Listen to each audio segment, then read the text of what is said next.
तुम्ही कधी विचार केला आहे का, महान आदिगुरु दत्तात्रेय यांच्यासोबत नेहमी 4 कुत्रे का असतात? हा केवळ योगायोग नाही, यात दडले आहे जगातील सर्वात मोठे ज्ञान रहस्य. समाजात कुत्रा प्रामाणिक मानला जातो, पण पूजनीय नाही. मग दत्तात्रेय जे साक्षात त्रिमूर्तींचे रूप आहेत, त्यांनी या प्राण्यांना आपले अखंड सोबती का केले? दत्तात्रेय हे आदिगुरु आहेत. त्यांच्या भोवती असलेले हे 4 कुत्रे म्हणजे दुसरे तिसरे कोणी नसून आपल्या सनातन धर्माचा आधार असलेले 4 वेद आहेत: ऋग्वेद, यजुर्वेद, सामवेद आणि अथर्ववेद.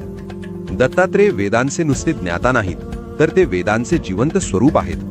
ज्ञान मग ते कितीही विशाल असो, ते गुरुला सोडून कधीच दूर जात नाही. म्हणूनच वेद नेहमी गुरूंचे अनुसरण करतात. ज्याप्रमाणे कुत्रे गुरुला सुरक्षित ठेवतात, त्याचप्रमाणे वेद हे मानवी जीवनाला अज्ञान, अंधकार आणि संकटांपासून सुरक्षित ठेवतात आणि मोक्षाचा मार्ग दाखवतात. त्यांच्या सोबत असलेली कामधेनू गाय पृथ्वी आणि पोषणाचे प्रतीक आहे. याचा अर्थ जो ज्ञानी गुरु आहे, त्याच्याकडे ज्ञान म्हणजे वेद आणि पोषण म्हणजे गाय, हे दोन्ही आपोआप येतात. दत्तात्रेय जयंतीला या ज्ञानाचे स्मरण करा.